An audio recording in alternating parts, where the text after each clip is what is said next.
Bonjour les yogis, nous nous retrouvons encore une fois pour une nouvelle vidéo en plein mois de novembre. Avec le changement d'heure et le soleil qui est un peu plus réduit sur les journées, nous allons aborder aujourd'hui une salutation à la lune. Alors les salutations à la lune, il y en a énormément, beaucoup plus que les salutations au soleil. Donc il y a énormément de variantes, moi je vais vous en proposer une. Sur cette salutation, ne portez pas trop d'attention sur les placements, essayez plutôt de trouver une fluidité entre les changements de posture pour avoir un vrai mouvement et des liens avec la respiration au fil des postures. La salutation à la lune permet vraiment de calmer, d'adoucir, elle est très douce, elle peut être très lente, donc vraiment faites-la à votre propre rythme et pas forcément sur le rythme que moi je vais vous proposer, vraiment adaptée selon ce que vous avez envie. Elle est idéale à pratiquer le soir, éventuellement avant de vous coucher ou en fin de journée, puisqu'elle permet vraiment de calmer un petit peu, contrairement à la salutation au soleil qui va plutôt faire monter l'énergie. Là au contraire, on va venir redescendre un petit peu l'énergie, donc c'est idéal avant de se coucher. Je vous retrouve donc sur le tapis pour cette salutation à la lune. Placez-vous à l'avant de votre tapis en posture de Tadasana. Vous pouvez engager la respiration Ujjayi. Puis vous allez inspirer, monter les bras vers le ciel, les mains en Anjali Mudra. Sur une expiration, penchez le buste vers la droite. Le bassin reste bien fixe, les pieds bien enracinés dans le sol. Inspirez, revenez. Expirez, basculez cette fois-ci le poids du corps vers la gauche. Emmenez vos doigts vers la direction et ancrez-vous dans le sol. Replacez le buste. Sur une expiration, placez-vous dans la posture de Durgasana, la posture de la déesse. Le bassin descend dans le sol en ouverture. Les coudes sont à la hauteur des épaules. Ouvrez vos doigts. Inspirez, revenez. Expirez, vous allez simplement venir vous placer dans la posture de Trikonasana, la posture du triangle. Le buste penche vers le côté et on éloigne les doigts en opposition. Les doigts vers le sol et les doigts vers le ciel. On peut regarder face à soi ou regarder sa main vers le ciel. Et expirez, venez en fente.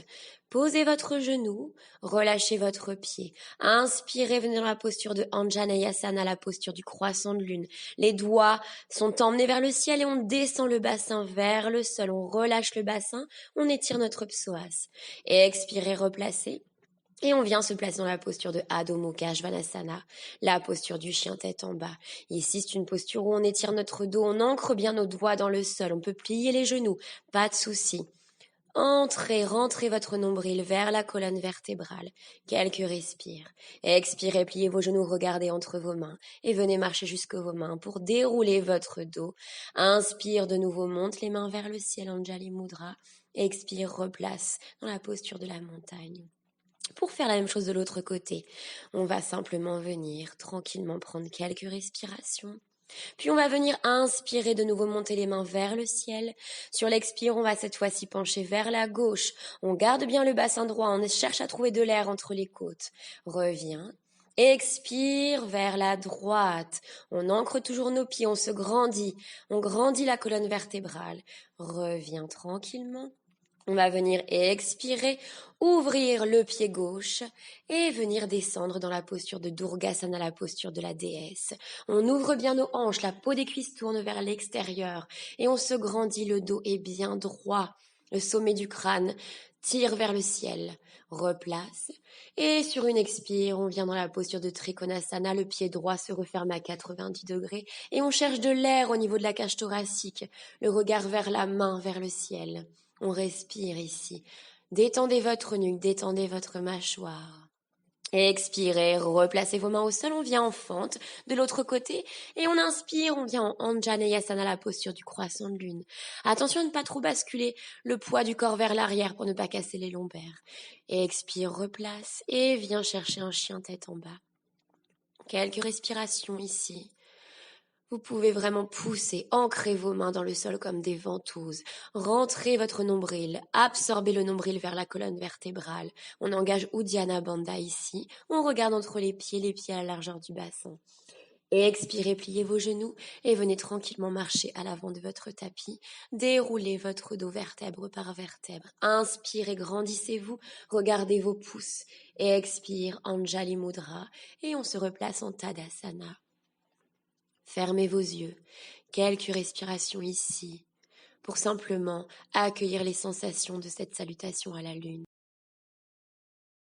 Voici donc la salutation à la lune. N'hésitez pas à la faire au rythme que vous souhaitez. Elle demande évidemment beaucoup d'ancrage, beaucoup de concentration, tout comme la salutation au soleil. N'hésitez pas à faire des variantes aussi selon ce que vous avez envie. On se retrouve donc le mois prochain pour une nouvelle vidéo, en décembre maintenant. Si vous voulez, faites un tour sur ma page Facebook, l'instant d'espace, espace avec un S, et sur la page YouTube que vous venez de regarder. Je vous remercie. Namasté.